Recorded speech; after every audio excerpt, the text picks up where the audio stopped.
Meus queridos amigos, bem-vindos para a nossa segunda aula de Introdução à Patrologia. Espero que vocês tenham gostado da aula de ontem e eu fico imensamente feliz de você estar conosco aqui para o primeiro curso online lançado pelo Centro Dom Bosco.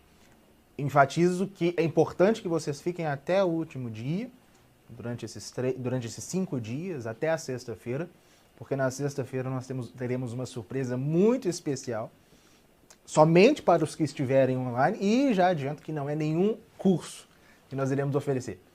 É algo diferente. Bom, nós estamos, neste curso de Introdução à Patrologia, tratando, nessas 5 aulas, de alguns aspectos essenciais para que a gente compreenda os padres da igreja e a ciência que estuda as vidas dos padres da igreja e as obras dos padres da igreja, que é o que nós chamamos de patrologia. Bom, na aula de ontem eu falei o que é a patrologia, quem são os padres da igreja, o que é a patrologia, a importância que nós temos de estudar os padres da igreja, de estudar patrologia, como uma necessidade de recuperar, de fato, esse tesouro que é, de fato, da igreja, que é dos católicos e que foi sequestrado por gente que, infelizmente, perdeu a fé. E eu falei a respeito da primeira geração dos padres da igreja, que foram os chamados padres apostólicos. Bom, e eu também expliquei que a história da patrologia, que a patrologia estuda, que é a história dos padres da igreja, ela é subdividida em 3 grandes períodos. A patrística pré-nicena, porque antecedeu ao concílio de Nicéia, a idade de ouro da patrística, ou seja, que são o final do século I, século II e século III, o apogeu da patrística, a idade de ouro da patrística, que vai do concílio de Nicéia, em 325, até a morte de São Leão Magno, em 461, ou seja, séculos IV e V, tendo como apogeu justamente Santo Agostinho, que está nessa transição do século IV para o século V, e um terceiro período que é chamado de decadência da patrística, porque foi um período que que já marca um enfraquecimento da própria patrística e das obras dos padres da igreja, pelas razões que nós veremos. E na aula de ontem, portanto, quando a gente falou dos padres apostólicos, a gente já deu um primeiro passo no conhecimento da patrística pré-nicena. E essa patrística pré-nicena que nós iremos estudar agora nessa aula, depois dos padres apostólicos que nós vimos ontem, a patrística pré-nicena é essencial. Veja, o auge, o apogeu da patrística, dos padres da igreja, é o período seguinte, mas as origens, de fato, estão na patrística que antecedeu ao concílio de Nicéia. Não porque houve uma ruptura de um período para o outro, muito pelo contrário. Há uma continuidade, a elevação, como se fosse a subida para um degrau mais elevado, que pertence à mesma escada. Mas é necessário que nós compreendamos bem este primeiro período, que é a patrística pré-nicena. A primeira geração de padres da igreja é aquela que nós vimos ontem, que são os padres apostólicos. A segunda geração, que foi composta principalmente por discípulos dos próprios padres apostólicos, são os padres apologistas. Talvez vocês já tenham ouvido falar neste termo. Veja, ontem eu falei que para a gente entender os padres da igreja, a gente precisa entender o contexto em que eles viveram, certo? E qual é o contexto que se colocava para a igreja logo no momento em que ela nasceu, e sobretudo no século II? Um contexto de perseguição. A igreja era perseguida por todos. A igreja era perseguida, os cristãos, os católicos eram perseguidos e caluniados por todos.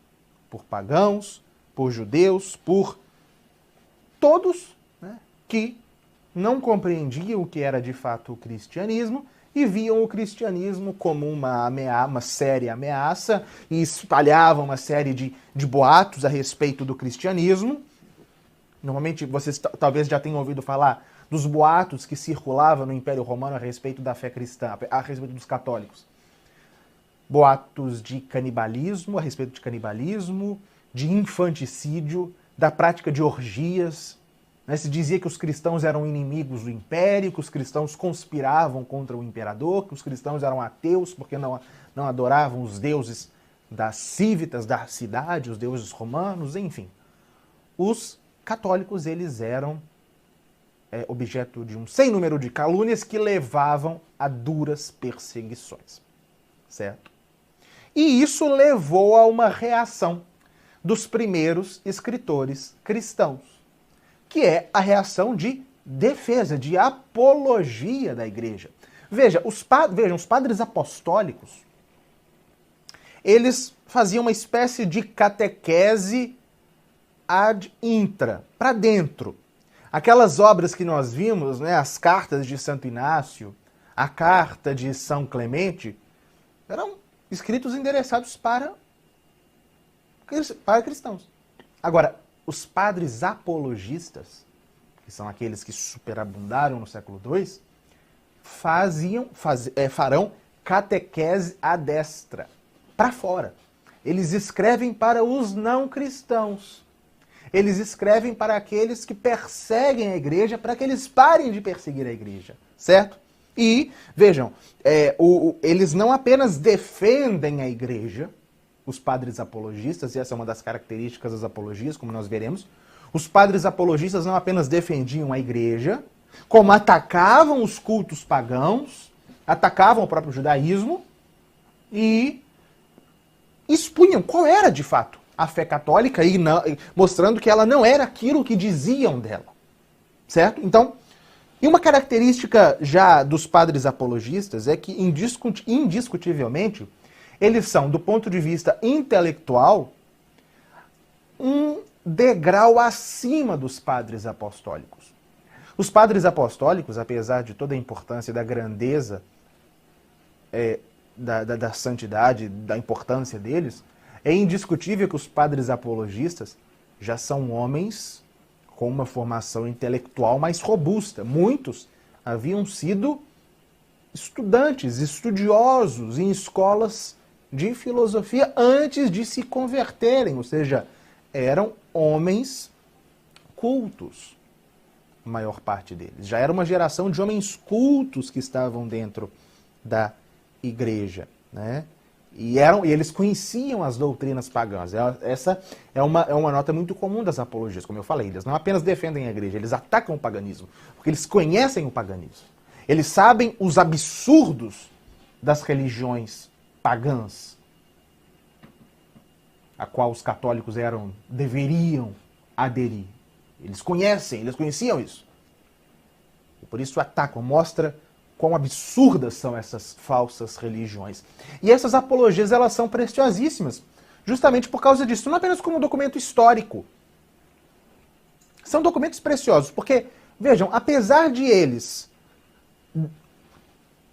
alguns poderiam pensar, eles estavam defendendo a igreja do que ela passava, do que ela estava passando ali no Império Romano, e atacando a religião romana. Mas não, o que eles escrevem vale para todas as doutrinas não cristãs inimigas da igreja ao longo das épocas, inclusive para hoje, e a defesa que eles fazem da fé pode nos ser aproveitada muitíssimo hoje. Na defesa que nós mesmos fazemos da fé. Pois bem, então, são textos preciosos que não dizem respeito apenas àquela época. E quais são as características das apologias? Em primeiro lugar, elas visam desmentir as calúnias. Os cristãos são canibais. Mentira. E mostram que é mentira. Os cristãos são inimigos do império. Mentira. E vão desmentindo. Ataque ao próprio paganismo. Eles não apenas defendem, como atacam o paganismo. Eles expõem a doutrina cristã. Porque, vejam, era natural. A fé cristã, não apenas os cristãos eram alvo de calúnias, mas a própria fé. Mentiras a respeito da própria fé eram disseminadas. Então eles mostravam o que era a fé. E mostravam a veracidade da fé. Eles escreviam não apenas para dizer somos uma religião boa, nos deixem em paz, não, mas para converter o leitor. utilizando principalmente argumentos que mostravam como que algo que já havia sido previsto há séculos no Antigo Testamento, mesmo para pagãos que nem acreditavam no Antigo Testamento, estava escrito. Eles não podiam negar que estava escrito, que se cumpriu em Jesus. Aquelas profecias se cumpriram em Jesus, se cumpriram na própria igreja. Não é? E também, não é, principalmente nisso, respondendo aos judeus. Vocês ainda estão aí apegados à antiga lei, sendo que as profecias já se cumpriram. Já se cumpriram. Mostrando o quão superior era a fé cristã, mostrando que a fé cristã, longe de ser inimiga do Império Romano, poderia ser antes um fator de regeneração para a sociedade, como de fato seria. Não é? E talvez um dos aspectos mais importantes, e que eu vou falar um pouquinho mais detalhadamente adiante, foram os padres apologistas do século II, em especial um deles, que declarou de modo claro, enfático, a possibilidade de conciliação, de reconciliação entre a fé e a razão, entre a filosofia e o catolicismo. Por isso que nos padres apologistas, que se encontra a gênese da filosofia cristã, da filosofia católica. Então, essas são algumas características gerais das apologias. Quais são os padres apologistas ou apologetas do século II, que são essa segunda geração de padres da igreja? Bom, desde Atenágoras de Atenas, Taciano o Sírio, São Teófilo de Antioquia, Santo Aristides de Atenas e, principalmente, o maior de todos eles, que é São Justino, que nós iremos mais adiante ver com um pouquinho maior de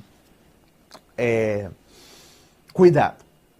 Mas eu gostaria também de ressaltar, dentre as apologias, uma obra escrita por autor desconhecido, mas que foi elaborada muito provavelmente no século II, na época dos padres apologistas do século II. Não se sabe quem escreveu, mas ela é endereçada a um homem chamado Diogneto. E essa carta a Diogneto é uma espécie de apologia, uma exposição da fé católica, uma demonstração do que é a fé católica. Está inserida nesse momento. Eu gostaria de ler aqui para vocês um trecho muito bonito. Eu acho que é um dos trechos mais belos já escritos no âmbito do pensamento católico. Quantos de vocês já ouviram aquela frase? Os cristãos, nós estamos no mundo, mas não somos do mundo. É mais ou menos isso que diz a carta de Diogneto. Olha o que ela fala. Os cristãos vivem na sua pátria, mas como forasteiros. Participam de tudo como cristãos e suportam tudo como estrangeiros.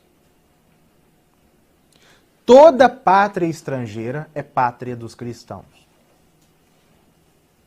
Toda pátria estrangeira, qualquer pátria é pátria dos cristãos.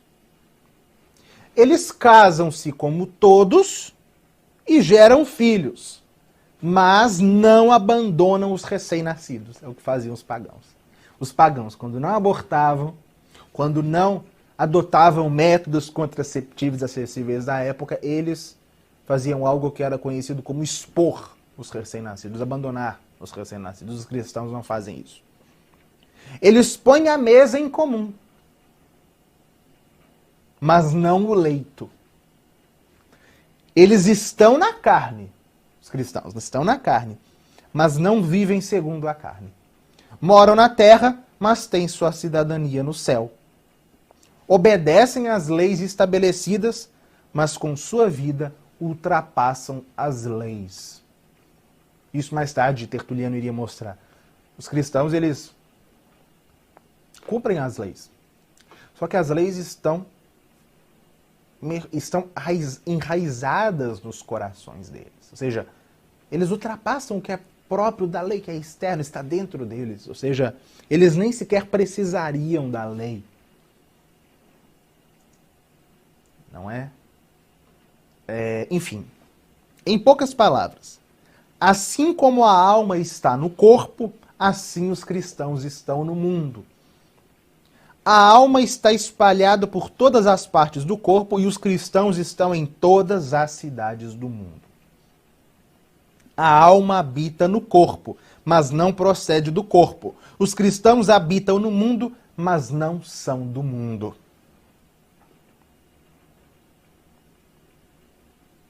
A alma está contida no corpo, mas é ela que sustenta o corpo. Também os cristãos estão no mundo, mas são eles que sustentam o mundo. A alma imortal habita numa tenda mortal.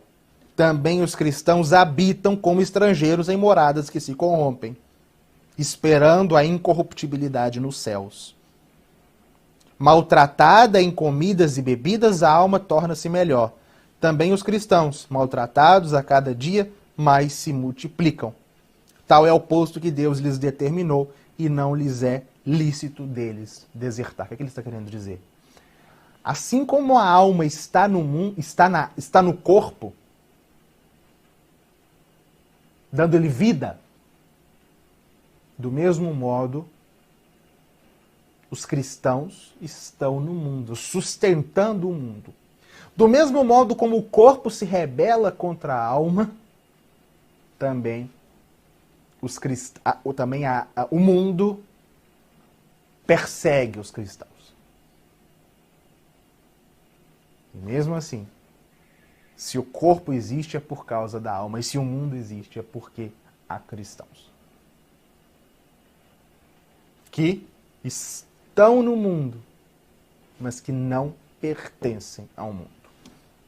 Bom, este é um trecho dessa bela carta pequena, carta a Diogneto, que é listada entre as apologias do século II. Né? Mas, como eu falei, São Justino de Roma, ou São Justino Mártir, é o maior, sem dúvida, é o príncipe dos apologistas do século II. São Justino, ele foi criado como pagão e sempre foi animado por uma busca pela verdade. Ele era ávido de instrução. Ele saiu percorrendo escola por escola pagã, doutrina por doutrina pagã, filosófica, doutrina por doutrina filosófica, em busca da verdade. Não a encontrou. Até que, por fim, como ele próprio narra, em uma das suas apologias, ele encontrou um dia em uma praia, no qual ele estava lá refletindo, ele encontrou um idoso que lhe apresentou a fé cristã e expôs a fé cristã para ele, e ele se converteu e se tornou então um grande defensor da fé, sem deixar de ser filósofo. E se tornou apologista, se tornou defensor da fé. E foi justamente por desmoralizar em um debate um filósofo pagão com o qual ele discutia, ele foi denunciado como pagão por esse filósofo e morto, decapitado em Roma, em cerca de 165. Por isso que é Mártir, São Justino Mártir. E São Justino, ele escreveu, sabe-se que ele escreveu pelo menos 9 obras, mas sobreviveram apenas 3, que são todas as 3 são de caráter apologético, as 3 obras que sobraram dele. A primeira e a segunda apologia, que é voltada principalmente para pagãos, tanto aquela endereçada ao imperador, elas são endereçadas ao imperador, e um diálogo, não é? Uma apologia em forma de diálogo, como os de Platão, né? Ele tinha sido filósofo platônico, que é o diálogo com Trifão, que é basicamente que é voltado principalmente aos judeus. Mas dessas 3, as 2 apologias, a primeira e a segunda apologia de São Justino, merecem um destaque especial. Muitos consideram a primeira apologia de São Justino como a maior de todas as apologias da Igreja Antiga, ou pelo menos deste século II. Né? E o objetivo dela é justamente defender os cristãos das acusações que lhes são feitas, certo? Mostrar que os cristãos são caluniados e que eles são perseguidos e condenados injustamente, apresentar o que é a fé cristã, por isso que ele fala de alguns dos dogmas da fé, ele fala de alguns Ele fala dos sacramentos nessa primeira apologia. Existe uma das primeiras menções, inclusive, a crença, a fé na transubstanciação. Ele fala de alguns dogmas da fé. Ele ataca o paganismo e mostra a veracidade da fé cristã a partir de profecias do Antigo Testamento, ou seja, recorrendo à Escritura. Enquanto a segunda apologia já tem uma marca especial. Ele era filósofo, ele não deixou de ser quando se converteu. São Justino não deixou de ser filósofo. Mas ele foi o primeiro que percebeu que era possível colocar a filosofia a serviço da fé. Na primeira apologia, isso ele faz, ele deixa isso claro na segunda apologia, mas na primeira isso já é perceptível. Na primeira apologia é perceptível, já são perceptíveis alguns aspectos do pensamento de Platão, sobretudo do pensamento ético platônico. Mas na segunda apologia, este recurso à filosofia fica mais claro. Recurso à razão. Porque qual é a ideia que São Justino traz nessa segunda apologia, né, já com algumas menções ali na primeira, mas que se destaca na segunda apologia? Justamente que a filosofia e a fé não se opõem. E que o que havia de verdadeiro nos antigos filósofos, por mais que não fossem cristãos, não apenas deve ser usado, mas pertence à igreja. E para demonstrar, para fazer isso, ele recorre à utilização daquele termo filosófico grego, do logos, o verbo, que já tinha sido usado por São João no prólogo do seu Evangelho, se referindo a Cristo, a segunda pessoa da Santíssima Trindade, como o Logos, como o Verbo de Deus, a razão criadora de Deus, pelo qual Deus tudo criou. O Verbo, o Logos, é Cristo. E se os antigos pagãos chegaram a alguma verdade, não foi por causa da religião deles, foi por causa do que ele chamava de semente do verbo, ou semente do logos, semina verbi, do qual todos os seres humanos são dotados, enquanto dotados de razão. E aqui é necessário enfatizar uma coisa para acabar com um erro absurdo, uma deturpação absurda que é feito a respeito do pensamento de São Justino. Talvez vocês já tenham ouvido a afirmação de que as religiões não cristãs têm semente do verbo. Semente do verbo. Ou seja, como se houvesse algo de Cristo nas religiões pagãs. Já é uma afirmação um tanto estranha. Mas agora, o pior é que recorrem a São Justino para justificar essa afirmação. Como se São Justino tivesse dito uma coisa dessas. São Justino, quando fala de semente do verbo, claro, existe uma outra discussão. Será que essa afirmação de São Justino estava completamente correta? Será que nós podemos chamar a razão, não é, de fato, de semente do verbo? Enfim, isso é outra discussão. Mas São Justino em nenhum momento disse que havia semente do verbo em religiões pagãs. Muito pelo contrário. Ele se refere o tempo todo nas suas apologias como as religiões pagãs, aos deuses pagãos como demônios. Como São Justino chamaria as falsas religiões, que ele chama de obras do demônio, como sendo dotadas de semente do verbo? Não. Ele não se refere a religiões não cristãs. ele se refere à razão, do qual os antigos filósofos eram dotados.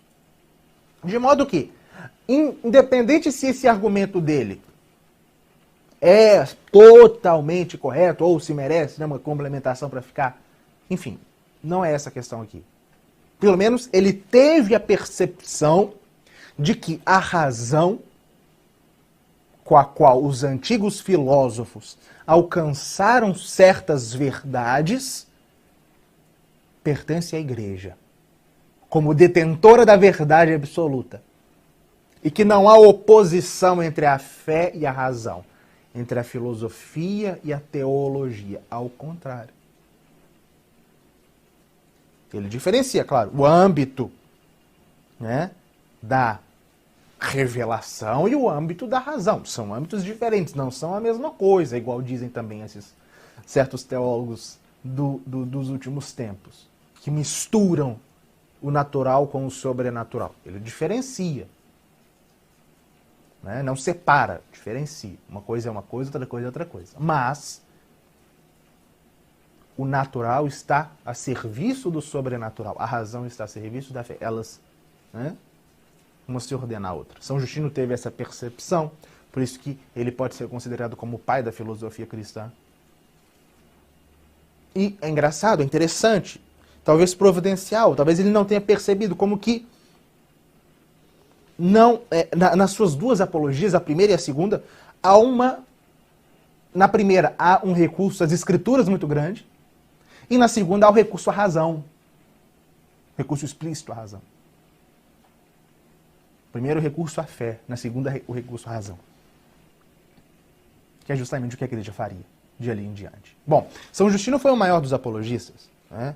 Mas houve outros grandes que também, no século II, recorreram a este mesmo argumento dele, né, de utilização da filosofia.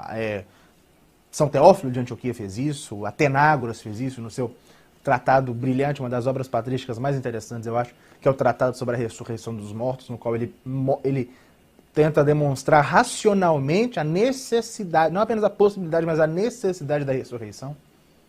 Isso tudo no século II. Né? E as apologias, elas continuam. Claro, eu falei que o período dos padres apologistas, ele é considerado, né, posterior ali, o imediatamente posterior aos padres apostólicos. Mas essa literatura apologética vai continuar. Vai continuar no século III. Tertuliano viveu no século III. Foi um grande apologeta. Talvez a mais grandiosa apologia já escrita é a dele, o apologético. No século IV, Santo Atanásio escreve apologias. Enfim, a literatura apologética continua, mas no século II há esse destaque dos padres apologistas, justamente por causa das perseguições.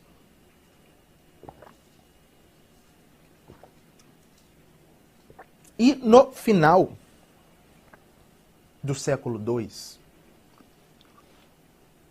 início do século III, ou seja, a gente pode ver, né, como que há, como se fosse uma geração que vai sucedendo a outra, não que o que a anterior faz é substituído pela seguinte, mas como se a igreja ela fosse ampliando, como se os homens da igreja fossem ampliando o seu, as suas, como que eu posso dizer, as formas literárias que elaboravam. Primeiro, a catequese, que é própria dos padres apologistas, dos padres apostólicos, que se mantém. Em seguida, a apologia, a defesa da fé. Mas agora, no final do século II, surge a polêmica, a obra de polêmica, os padres polemistas, que vêm defender a fé não apenas dos pagãos, mas também dos hereges.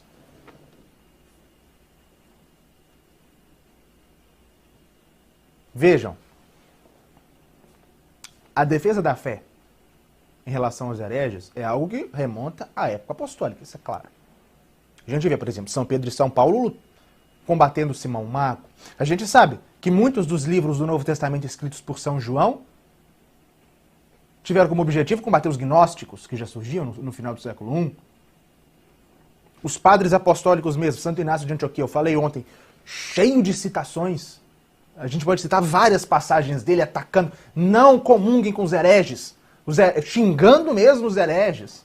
São Policarpo de Esmirna, outro padre apostólico, ele estava em Roma certa vez, e estava lá o herege Marcião, e Marcião falou para São Policarpo, é um prazer te conhecer. Ele respondeu, São Policarpo, eu te conheço como primogênito de Satanás. Ou seja, sempre houve isso. E é claro, a excomunhão sempre foi própria da igreja. Muitos dos padres apologistas também escreveram obras contra os hereges. Infelizmente, São Justino, uma obra dele muito importante, o Tratado contra Todas as Heresias, não sobreviveu, desapareceu, ou seja, ele escreveu. Mas, indiscutivelmente, existe uma obra de um autor da virada do século II, final do século II, ele morreu logo em 202 ou 203, ou seja, final do século II, que se destaca como aquela obra de ataque à heresia, talvez a mãe dessas obras, que é Santo Irineu de Lyon, pai, autor do Contra as Heresias. Santo Irineu, um dos grandes padres da igreja, um dos maiores padres da igreja, ele foi discípulo de São Policarpo, que foi discípulo de São João. Ele nasceu em Esmirna, na Ásia Menor, atual Turquia, e foi para a Gália, atual França, onde foi ordenado sacerdote e bispo de Lyon, depois da grande perseguição que aconteceu em Lyon, na qual morreu o bispo de Lyon. Ele foi ordenado bispo de Lyon em 170. E foi bispo desde então. E morreu possivelmente Marte. Alguns consideram que ele morreu Marte, no tempo do imperador Sétimo Severo. E sabes que ele escreveu 2 obras, dentre outras cartas. Uma delas, que é a demonstração da pregação apostólica, estava perdida até 1904. Estava desaparecida até que ela foi encontrada. Se trata de uma obra de catequese. Mas eu gostaria de enfatizar, reforçar aqui com vocês uma outra obra dele, que é a maior, que é a mais importante, que é o Contra as Heresias, Adversus Hereses. Contra as Heresias é um monumento da fé. Se a gente recorre lá aos padres apostólicos, as cartas de Santo Inácio se destacam. Os padres apologistas, a primeira apologia de São Justino se destaca. Os padres polemistas, contra as heresias de Santo Irineu, é uma das obras mais importantes da patrística. Infelizmente, o que acontece com essa obra? Muita gente desiste de lê-la. Por quê? Por causa dos 2 primeiros livros dela. Ela é composta de 5 livros, não é que são 5 volumes, não. Antigamente, se dividia, por exemplo, os grandes capítulos de uma obra em livros. Livro 1, livro 2, 3, 4 e 5. Que são compostos por capítulos menores, que nós chamaríamos hoje de subcapítulos, enfim. Muita gente desiste de ler o Contra as Heresias, por quê? Por causa dos 2 primeiros livros. Santo Irineu escreveu esse Contra as Heresias contra a heresia gnóstica, contra aquela gnose aparentemente falsamente cristã dos séculos I e II, que causava muitos danos. E a gnose, ela tinha muitas variações, ela tinha o gnosticismo, aliás, tinha muitas variações, tinha muitas doutrinas diferentes, muitos heresiarcas diferentes. Então, Santo Irineu tem a preocupação no livro 1 de expor todas as doutrinas gnósticas. E é de fato, quando a gente vai ler, não se trata de algo até um pouco cansativo, e que era cansativo muito para ele, inclusive, com certeza. Então, o livro 1, Santo Irineu se preocupa em expor a heresia.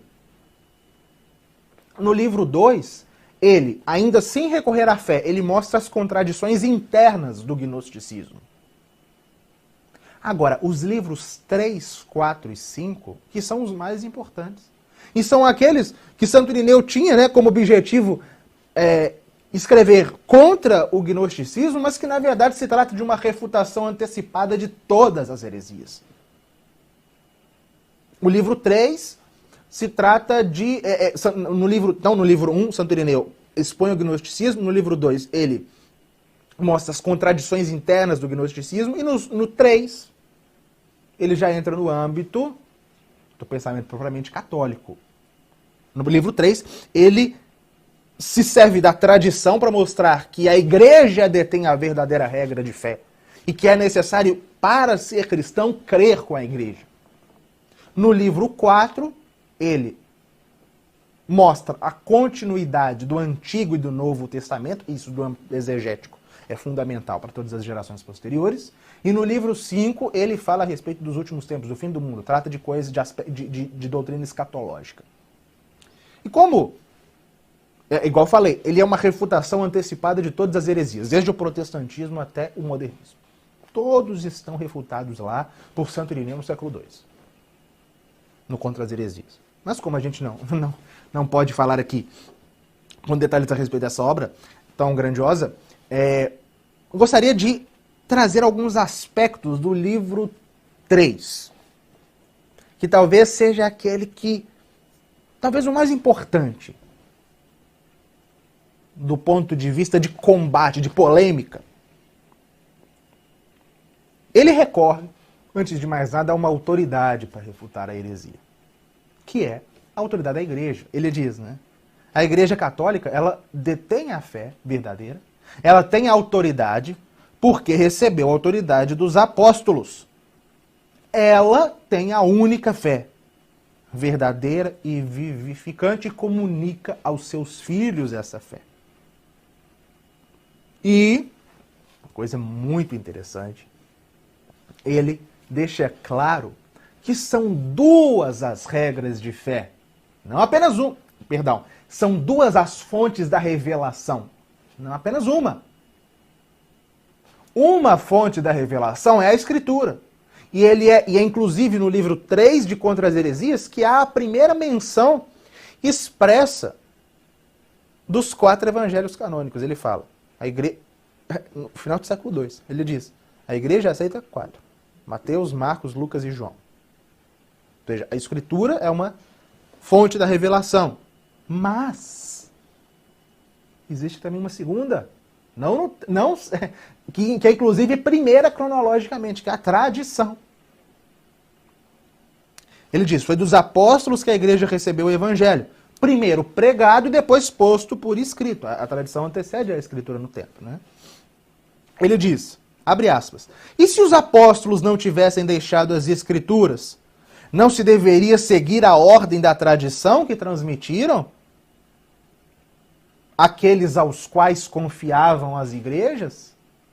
Ou seja, se os apóstolos não deixassem a fé, não deixassem a escritura, a fé foi transmitida através da tradição para aqueles que os sucederam. Que ele diz adiante são os bispos. E ele diz também que muita gente iletrada crê em Cristo, sem papel nem tinta. Levam a salvação escrita em seus corações, guardam escrupulosamente a antiga tradição, porque ouviram. E graças a essa antiga tradição, não admitem absolutamente se possa pensar em nenhuma das invenções mentirosas dos hereges. Fecha aspas. Escritura e tradição. As fontes da revelação transmitidas pelos apóstolos à igreja na pessoa dos seus sucessores. E quem são os sucessores? Os bispos. Ele diz, portanto, a tradição dos apóstolos que foi manifestada no mundo inteiro pode ser descoberta em toda a igreja, por todos os que queiram ver a verdade. E quem? Como? Através da sucessão apostólica. Poderíamos enumerar aqui os bispos que foram estabelecidos nas igrejas pelos apóstolos e seus sucessores até nós. Mas ele se limita a falar de uma igreja, de uma sucessão. Qual? Limitar-nos-emos à maior e mais antiga e conhecida por todos, a igreja fundada e constituída em Roma, pelos 2 gloriosíssimos apóstolos, Pedro e Paulo. Indicando a sua tradição recebida dos apóstolos, que chegou até nós pela sucessão dos bispos de Roma, os papas, refutaremos todos os que, de alguma forma, quer por cegueira ou por doutrina errada, se reúnem prescindindo de qualquer legitimidade, ou seja, os hereges que fundam as suas igrejas próprias, que se separam da igreja. Com efeito, deve necessariamente estar de acordo com ela, com a igreja de Roma, toda a igreja, por causa da sua origem mais excelente. Toda a igreja, isto é, os fiéis de todos os lugares, porque nela, na igreja de Roma, foi conservada de maneira especial a tradição que deriva dos apóstolos. E ali em seguida faz uma sucessão, uma lista dos papas até a época dele. Depois de São Pedro, São Lino, Santo Anacleto, São Clemente, Santo Evaristo, até chegar em Santo Eleutério, que era o papa da época dele. E ele diz, somente a igreja tem a verdade. Abre aspas. Sendo as nossas provas tão fortes, não é necessário procurar noutras pessoas aquela verdade que facilmente podemos encontrar na igreja. Porque os apóstolos trouxeram, como no rico celeiro, tudo que pertence à verdade, a fim de que cada um que o deseje encontre aí a bebida da vida. É ela, a igreja, definitivamente o caminho de acesso à vida. E todos os outros são assaltantes e ladrões que é necessário evitar. Quem está falando aqui da tradição, da sucessão apostólica, da igreja de Roma, da verdade contida apenas na igreja, é um homem que foi discípulo de São Policarpo, que foi discípulo de São João, que foi apóstolo de Cristo. Por outro lado, deve-se amar com zelo extremo que vem da igreja e guardar a tradição da verdade.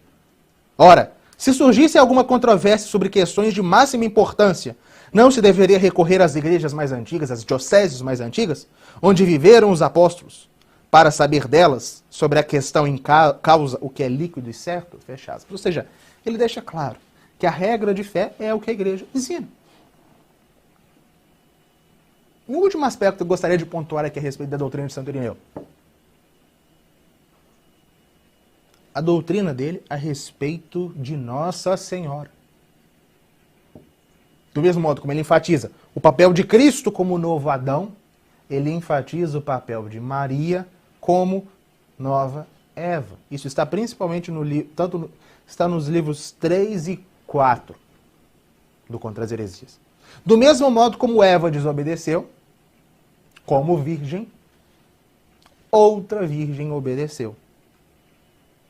E ele diz textualmente o seguinte: assim como Eva foi causa de perdição, Maria foi causa de salvação. Da mesma forma, o nó da desobediência de Eva foi desatado pela obediência de Maria. E o que Eva amarrou pela sua incredulidade, Maria soltou pela sua fé. E ele faz uma série de contraposições, Jesus, entre Adão e Jesus, e entre Eva e Maria. Eva se deixou seduzir para desobedecer a Deus. Maria deixou-se persuadir de modo a obedecer a Deus. E ele diz uma coisa que seria anátema para os protestantes. Da Virgem Eva, a Virgem Maria se tornou advogada. O gênero humano que foi submetido à morte por uma virgem foi libertado da morte por uma virgem. A desobediência de uma virgem foi contrabalançada pela obediência de uma virgem. Enfim, claramente. É a própria doutrina da corredenção da Virgem Maria. Bom, então, Santo Irineu, de fato, com essa obra dele, é um degrau grandioso que é galgado pelo pensamento católico, pelos próprios padres da Igreja. E então nós chegamos no século III. E o século III, ele se percebe no século III um amadurecimento intelectual muito grande. Veja, a obra doutrinária dos padres do século III já mostra um amadurecimento do pensamento católico. E é interessante porque é um momento histórico em que a igreja é mais perseguida, o século III é o século das grandes perseguições. perseguição de Sétimo Severo, de Maximino Trácio, de Décio e de Valeriano, mas é também um dos séculos mais ricos em produção literária por parte da Igreja. Enquanto o pensamento pagão decai, o pensamento cristão ascende, né? Acontece de fato um desenvolvimento doutrinário e intelectual impressionante na Igreja. Tudo aquilo que era próprio dos padres apostólicos, a catequese, aquilo que era próprio dos padres apologistas, a apologética, e aquilo que era próprio dos padres polemistas, a polêmica, a defesa da fé contra os hereges, elevado a um novo patamar no século III pelos grandes santos padres do século III. Aquilo que São Justino já apontou, a reconciliação entre a fé e a filosofia, é elevado a um outro patamar no século III. Não como rompimento, mas como amadurecimento, como aprofundamento. No século III já começam a surgir escolas, né, filosóficas, escolas teológicas. Nós temos, por exemplo, em Roma, os documentos dos papas do século III, né, podem ser contados entre os grandes da história da Igreja. Nós vemos no século III um homem da envergadura de Santo Hipólito em Roma, um grande padre da Igreja.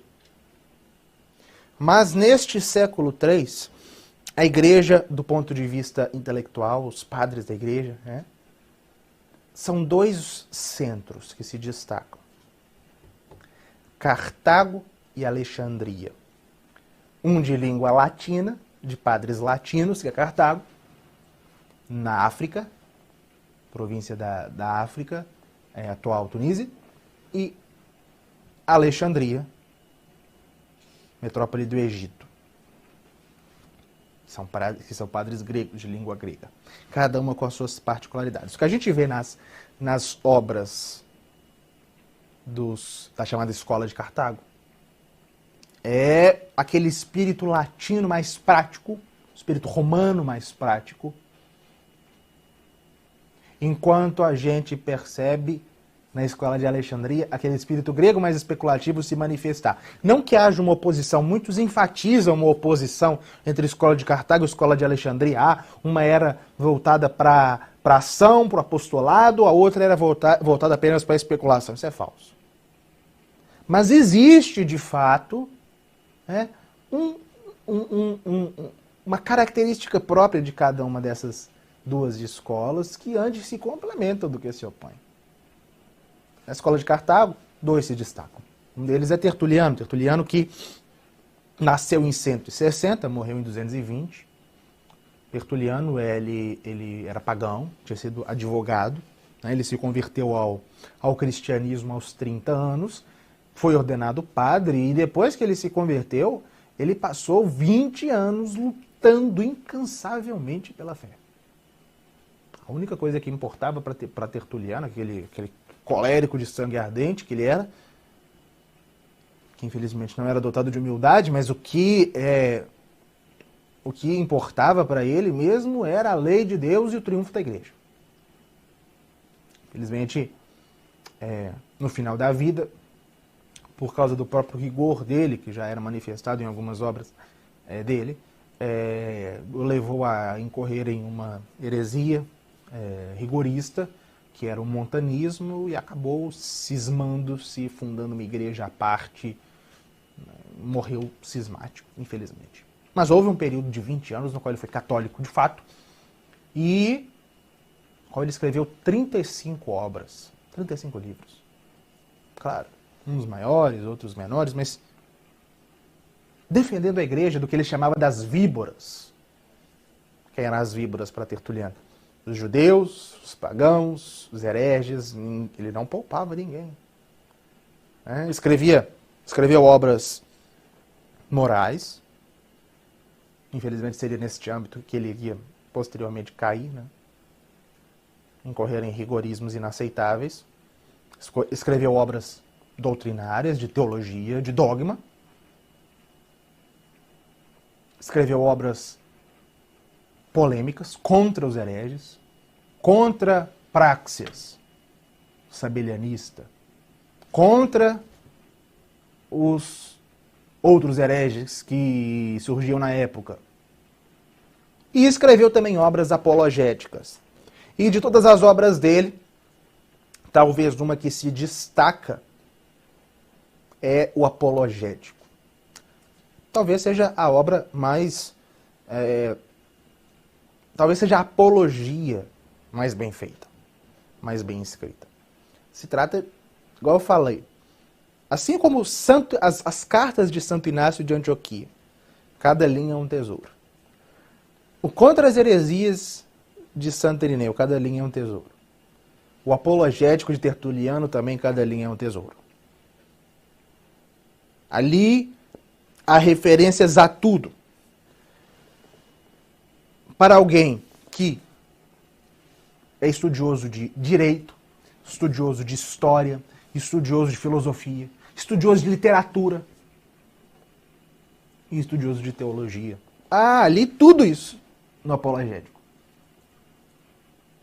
E é nessa obra, uma obra brilhante em vários aspectos, que estão algumas das sentenças mais conhecidas da Igreja Antiga, que talvez muitas das quais vocês devem já ter ouvido falar. Tertuliano, ele escreve falando assim, algumas frases dele no Apologético que se tornaram máximas. Ele diz assim: somos de ontem e já tomamos todo o mundo, toda a orbe. Cidades, aldeias, municípios, campos, tribos, decúrias, palácio, senado, fórum. Só vos deixamos vossos templos. Estamos em todos os lugares, menos nos templos pagãos. Se deixássemos todos o Império Romano, vós ficaríeis assustados com vossa solidão. Ele escreve isso para os pagãos. Ele diz também, né? Se o Tibre inunda as muralhas, se o Nilo não inunda os campos, se não chove, se a terra treme, se há fome, se há doenças, em seguida se grita cristãos aos leões. Esse trecho é famosíssimo. Qualquer coisa que acontecia, culpa dos cristãos, morte aos cristãos. E há também, talvez, a frase mais famosa de Tertuliano, que eu acho que talvez seja a mais famosa da própria Igreja Antiga. Está lá no Apologético. Não serve de nada vossa mais refinada crueldade. Já está falando com os pagãos aqui, não importa. Sua mais refinada crueldade é antes um estímulo para nós. E mais, crescemos em número cada vez que nos perseguis. O sangue dos mártires é semente de novos cristãos. Sanguinis mártires, semen Christianorum. Talvez a frase mais famosa da Igreja Antiga está lá no Apologético, Tertuliano. E o segundo grande personagem da escola de Cartago é o grande São Cipriano, este assim santo. Que São Cipriano foi bispo de Cartago de 249 até 258. São Cipriano é um dos padres da igreja mais brilhantes, sem dúvida, de todos, e ele tem, como Tertuliano, esse espírito latino, mas voltado para a organização, para a orientação da igreja. Claro, é um pastor de almas, é um bispo.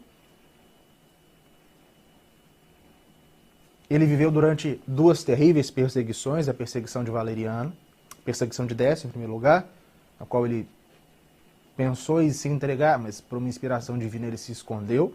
Inclusive escreveu muitas das cartas de São Cipriano, relatando as perseguições. Estão entre os melhores relatos de perseguições da Igreja Antiga. E, por fim, a perseguição de Valeriano, na qual ele morreu. E a ata do martírio dele, a decapitação de São Cipriano, é uma das mais belas dentre as obras, dentre as atas dos martírios da Igreja Antiga. E São Cipriano, ele Escreveu também sobre tudo, ele defendeu a fé dos ataques dos pagãos, ele defendeu a fé das heresias, ele escreveu obras de edificação moral e escreveu aquela obra que talvez seja a primeira obra de eclesiologia, que é da unidade da Igreja Católica, na qual há sentenças famosas como não pode ter Deus por pai quem não tem a Igreja por mãe, assim como ninguém se salvou fora da Arca de Noé, ninguém pode se salvar fora da Igreja. É a sentença mais famosa de São Cipriano, que foi declarada, né, dogma de fé, por vários concílios. Extra ecclesia nulla salus. Fora da Igreja não existe salvação. Claro, isso não é a doutrina dele, mas ele expôs dessa forma e fundamenta no da unidade da Igreja Católica a necessidade da Igreja, a unicidade da Igreja, a apostolicidade da Igreja.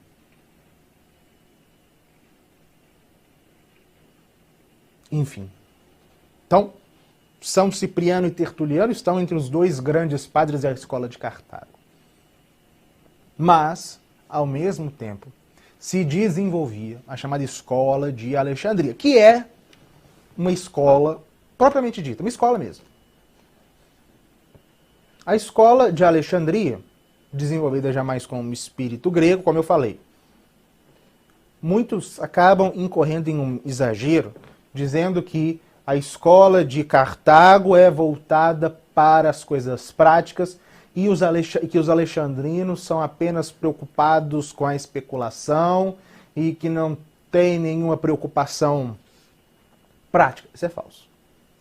Como a gente vê entre os alexandrinos, a preocupação especulativa deles de busca da verdade tem como objetivo a transformação da alma e a configuração da alma conforme essa verdade. Ou seja, não se trata de especulação por especulação. Então, não enfatizemos, ou melhor dizendo, não exageremos essa distinção de foco. Porque se trata simplesmente de uma mudança de foco quanto ao meio. Os alexandrinos, eles se dedicam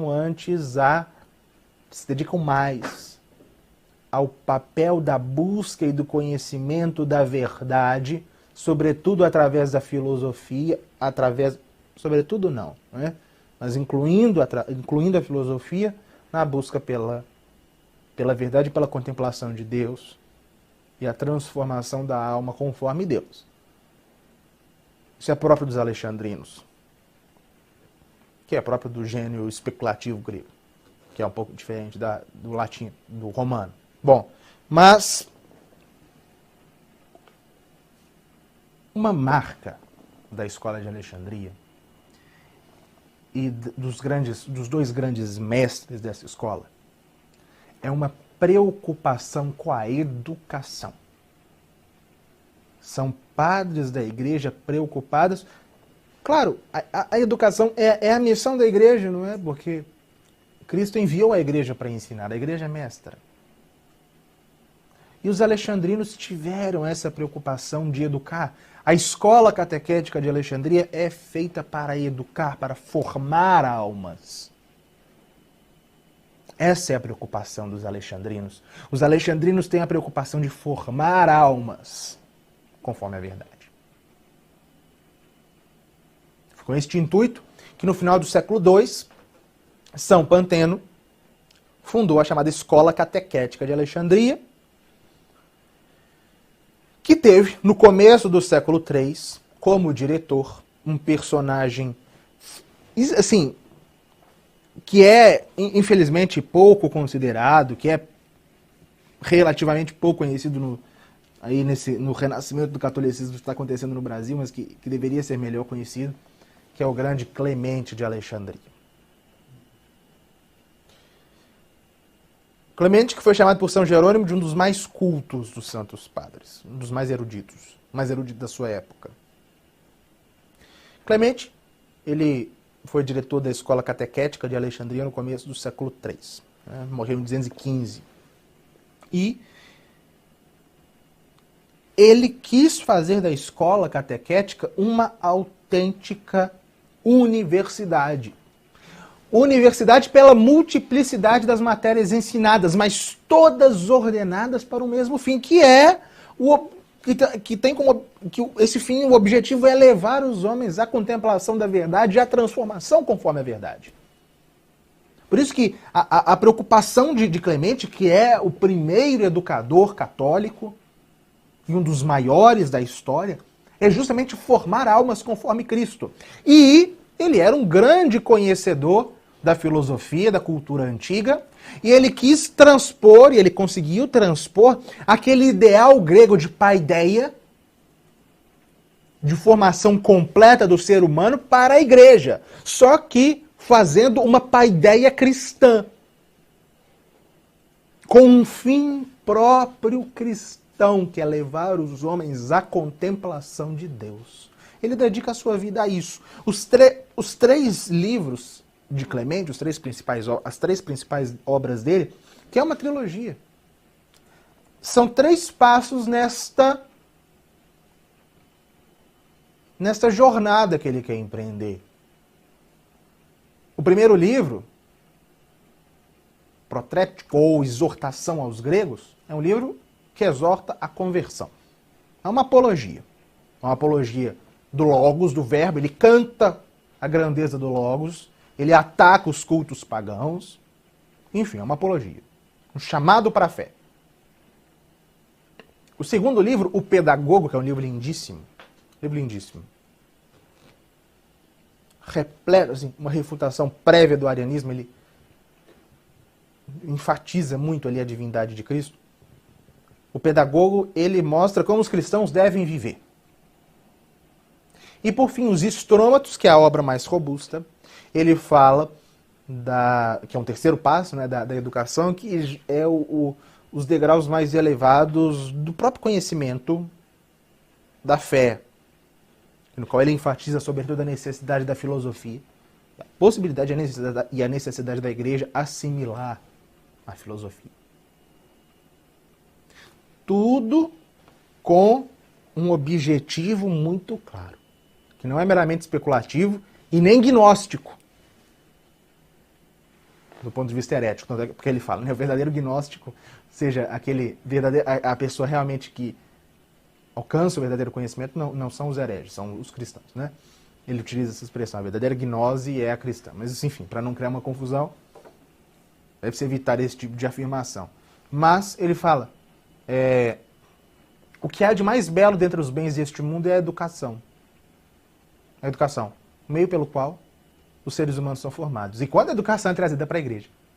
Aliás, a igreja utiliza a educação para formar homens segundo o grande modelo, que é Cristo. Né? Ele sobrenaturaliza a educação. Clemente faz isso. Ele é um educador. Mas eleva a educação a um outro patamar. Né? Mostra a autêntica finalidade da contemplação, que é a contemplação da verdade, da educação, que é a contemplação da verdade. E para a ação segundo a verdade. Não é simplesmente lá, como os gnósticos hereges, uma contemplação meramente intelectual. Não, viver conforme a verdade. Não era gnóstico. Né? No Pedagogo, lá, os livros 2 e 3 do Pedagogo são, que é um livro até grosso para a época, repletos de citações práticas de como se deve viver no dia a dia. Ou seja, também agir segundo a verdade contemplada. Ele queria construir um ser humano, ou antes um cristão, íntegro, harmônico, único, em que a vida moral estivesse de acordo com a fé que ele professava. Viver conforme a fé.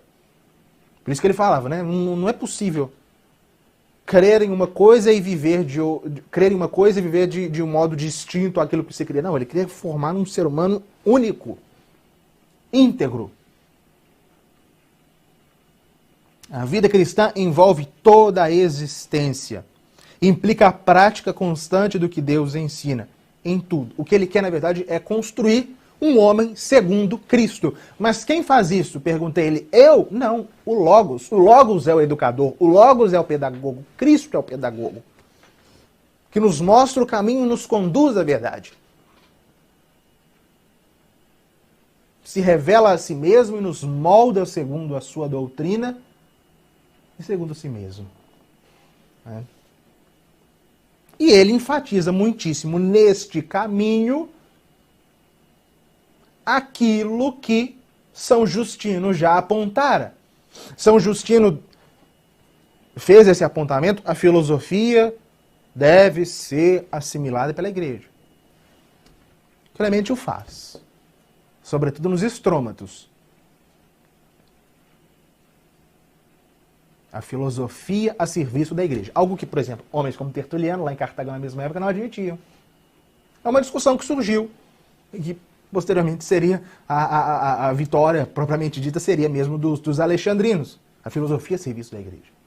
A filosofia, a busca racional pela verdade, aceita, usada pela Igreja, para a formação dos cristãos. Clemente não teve tempo de fazer isso. Ele não pôde colocar isso em prática na sua escola catequética, porque veio uma perseguição, a perseguição de Sétimo Severo, que encerrou, fechou por um tempo a escola catequética, e esse plano pedagógico, digamos assim, não pôde ser colocado em prática, só foi efetivamente posto em prática por aquele que, depois da perseguição, o sucederia como diretor na escola catequética, que é Orígenes. Outro padre da Igreja importante, nasceu em 185, morreu em 253. Orígenes era filho de um mártir, ele foi... o pai dele morreu, ele era o filho mais velho de uma família numerosa. Ele teve desde pequeno que sustentar a mãe e os irmãos, mas sempre foi ávido pelo conhecimento. Ele tinha uma mente enciclopédica e de uma capacidade intelectual impressionante. E era também um grande asceta. Um homem de penitência, um homem que vivia de fato vivia aquilo que acreditava, que era a fé católica. E ele estudou tudo. Ele estudou exegese, teologia, filosofia, moral, direito, até poesia. E sobrou muito, considerando tudo que ele escreveu, sobrou muito pouco. Os cálculos mais exagerados dizem que ele escreveu 6.000 livros. Talvez seja um exagero, mas os cálculos mais modestos falam em 800 livros. Ou seja, é uma personalidade prolífica impressionante e que, do ponto de vista de padre da Igreja mais estudado, ele só perde para Santo Agostinho. Ele escreveu sobre tudo que diz respeito à fé. Não acertou em tudo. Ao contrário. E existem alguns, justamente por causa dessa, sobretudo da forma como ele interpretava a Escritura, que era até bem própria dos alexandrinos, que é a chamada interpretação alegórica da Escritura, e também de alguns princípios filosóficos expostos no Tratado sobre os Princípios dele, que é uma obra que sobreviveu. Ele posteriormente seria, uma parte da doutrina dele seria posteriormente de fato condenada. Então ele não é santo, mas nunca foi condenado por heresia em vida, certo? Ele foi denunciado, de fato foi, mas nunca foi condenado e recorreu inclusive ao Papa. Mas em vida ele nunca foi repreendido de fato, tivesse que se retratar e não se retratou. Então ele não foi de modo algum herege formal. Mas ele foi antes condenado. As condenações posteriores a Orígenes foram antes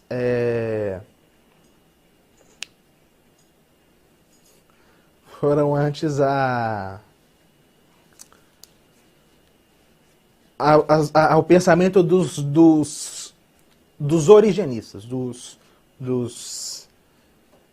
intérpretes dele, dos discípulos dele. Mas, enfim. Bom, ele, seguindo a linha de Justino, de São Justino e de São Clemente, apoiado na tradição, apoiado na Escritura, ele utilizou a filosofia a serviço da Igreja. E no tempo que ele administrou, em que ele foi diretor da Escola Catequética de Alexandria, ele conseguiu colocar em prática aquele ideal pedagógico de Clemente, que ele fez? Ele estruturou, de fato, uma educação universitária, digamos, né? E isso está expresso, né? O currículo que ele estabelecia, que depois ele faria em Cesareia, quando fosse expulso de Alexandria pelo seu bispo, por uma série de disputas ali que houve. Foi São Gregório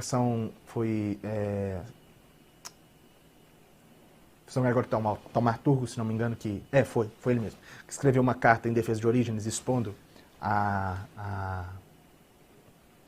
o método educacional dele. Ele tinha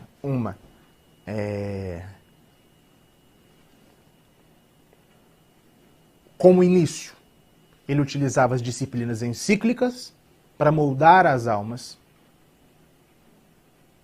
para moldar o intelecto. As disciplinas encíclicas são aquilo que posteriormente seria chamado de artes liberais, o trívio e o quadrívio. Depois ele recorria à filosofia, ensinava filosofia.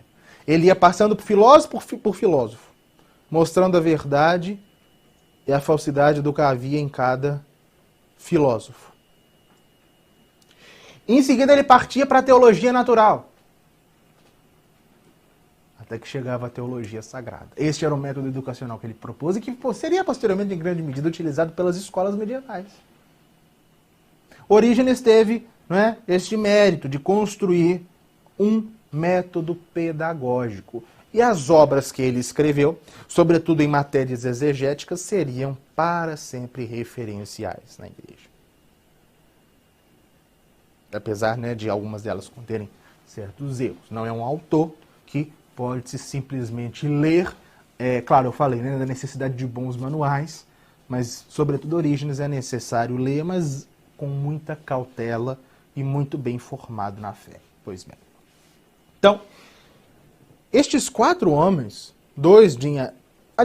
5, eu não mencionei nele, para não passarmos muito do tempo, Santo Hipólito em Roma. Os 2 de Cartago, Tertuliano e São Cipriano, e os 2 de Alexandria, são Clemente e Orígenes, já se vê ali um amadurecimento intelectual dentro dos padres da igreja impressionante. Havia outros, o próprio São Gregório Taumaturgo, que eu mencionei, no século III, São Dionísio de Alexandria, São Melitão de Sardes, outros que, no finalzinho do século III, Lactâncio, que mereceriam ser expostos aqui, mas que, pelo tempo, não é possível, mas há muitos outros que se destacaram e cujas obras, alguns deles, inclusive, infelizmente, as obras não sobreviveram, mas que vão muito além do que eu pude expor aqui. Então, nós chegamos ao começo do século IV, e aí nós já entramos no período niceno, que é o que nós iremos estudar a partir de amanhã. O período, o apogeu da patrística, o apogeu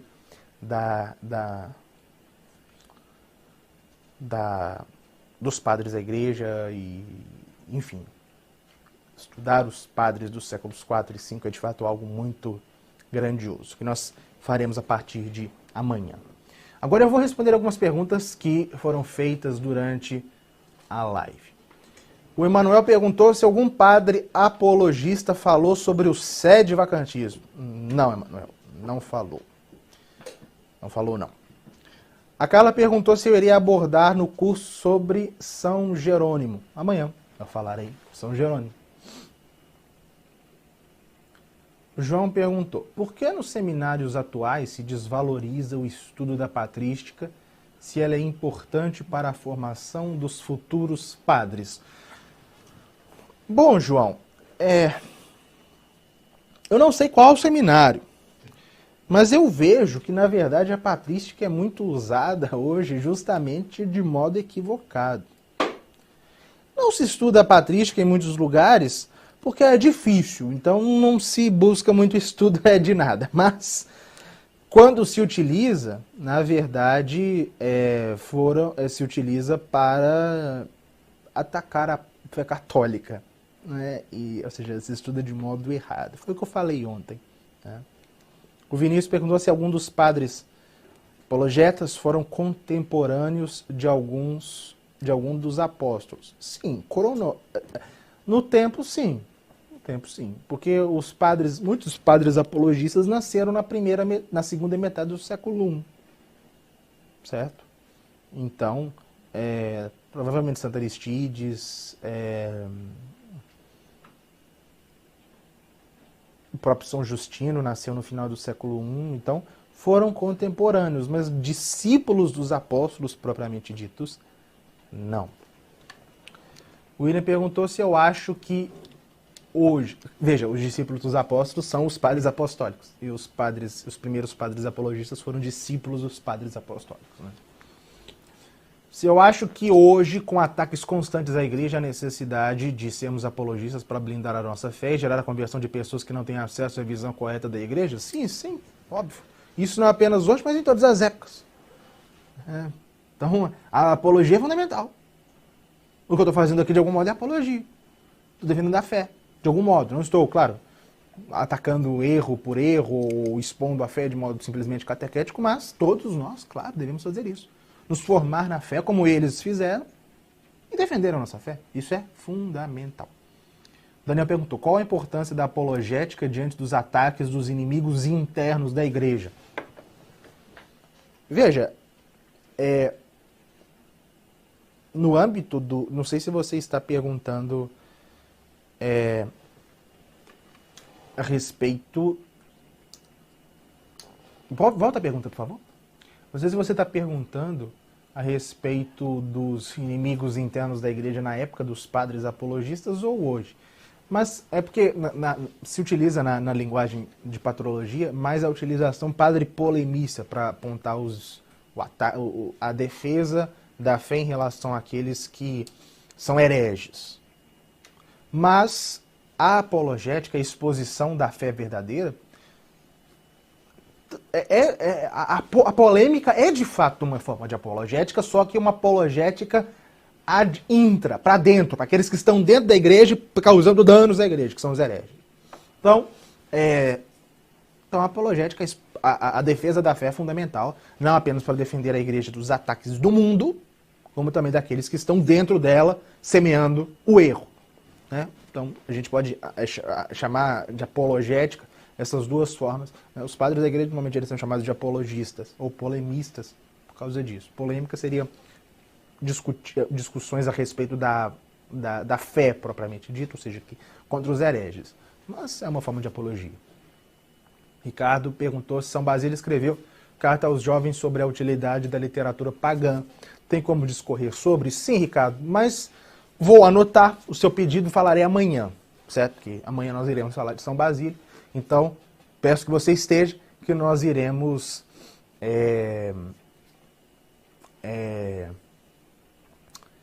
aprofundar, tá? A gente irá falar de São Basílio e eu irei responder a sua pergunta. Não deixarei ela, tá? Pode passar, por favor. Pode passar. Pode passar.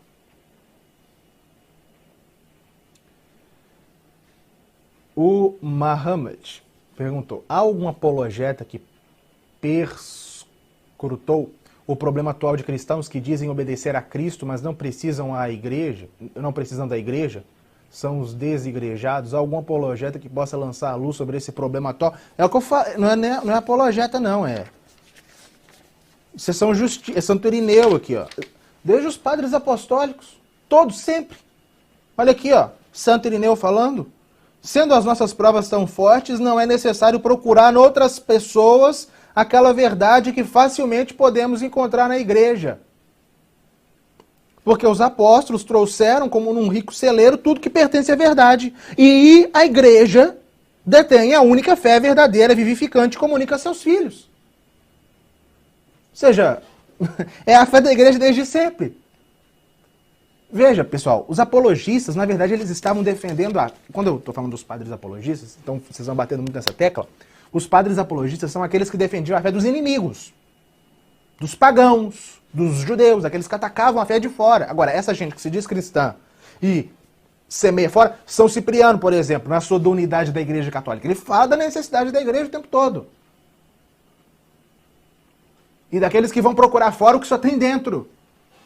E o próprio Santo Irineu, no livro 3 do Contra as Heresias, é que ele enfatiza o tempo todo. Sem a igreja, não há Verdade, sem a igreja não há Cristo.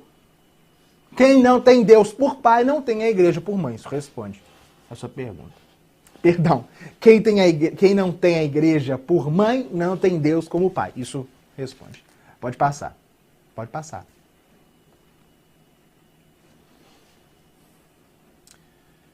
Vemos atualmente a igreja mergulhada na heresia perennialista. Qual padre da igreja melhor combateu as raízes antigas desse terrível erro moderno? Bom, a igreja... Não, é assim, a igreja não está mergulhada na heresia perennialista, né?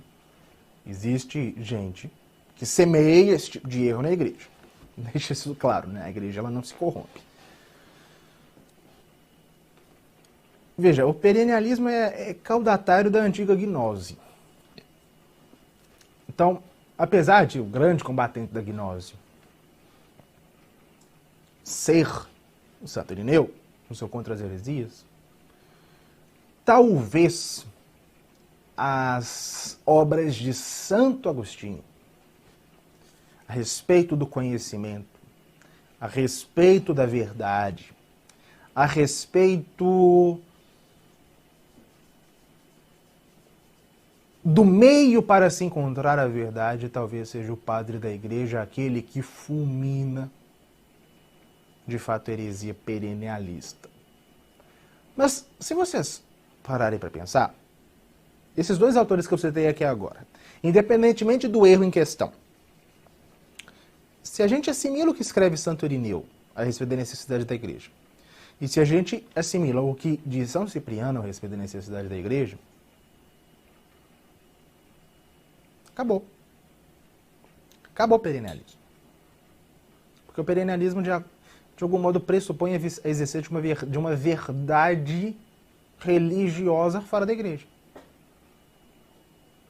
Se nós considerarmos a obra de Clemente, que fala de Cristo como o único pedagogo, o que sobra do perennialismo? Então, toda a estrutura, todo o edifício teológico dos padres da igreja, que vem em Cristo como a única verdade e a igreja como a única detentora da verdade, coloca por terra qualquer erro nesse sentido. Bom, pessoal, então, por hoje nós ficamos por aqui. Eu agradeço a atenção de todos. Enfatizo, não deixem de assistir às próximas aulas, ok? Amanhã depois nós iremos falar do esplendor, né, da patrística, do estudo da patrística, né, que é a patrologia, que são os séculos 4 e 5.